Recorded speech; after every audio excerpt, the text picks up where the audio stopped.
في غابة كبيرة مليانة شجر وصوت عصافير. كان عايش قط صغير اسمه فلفل. فلفل كان طيب وبيحب أصحابه، بس كان كسلان قوي، ينام وقت اللعب وينام وقت الشغل. ولو حد قال له قوم ساعدنا يقول له بعدين، لسه بدري. وفي يوم جه ملك الغابة الأسد ونادى على كل الحيوانات وقال لهم الشتاء قرب ولازم نجهز بيوتنا ونجهز أكلنا. الأرانب كلها جريت تشتغل، والنمل طلع من مكانه يشتغل، والعصافير طارت تجمع أكلها، وفلفل راح نام تحت الشجرة. ليلتها حصل حاجة غريبة عمرها ما حصلت قبل كده. القمر بقى أحمر والغابة سكتت فجأة، لا صوت ولا حركة. فلفل صحى مفزوع. ايه ده؟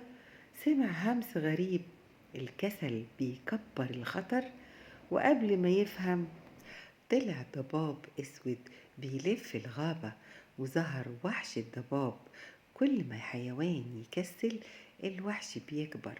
وفجأة طلعت السلحفاة العجوز بعينين منورين وقالت يا فلفل، لو فضلت نايم الغابة هتضيع، وانت الوحيد اللي لازم يتحرك دلوقتي.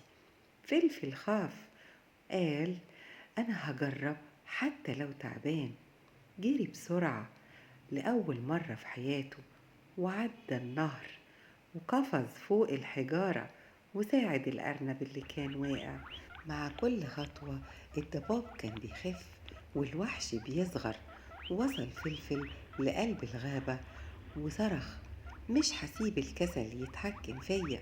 وفجأة القمر رجع أبيض والضباب اختفى، والغابة رجع صوتها وضحكتها. وتاني يوم الصبح كل الحيوانات صحيت على مفاجأة. فلفل كان أول واحد يصحى شغال بنشاط، يساعد ده ويضحك مع ده.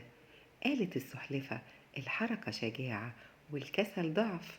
من اليوم ده فلفل بقى نشيط الغابة، يحب ينام بدري علشان يصحى تاني يوم قوي ومليان طاقة.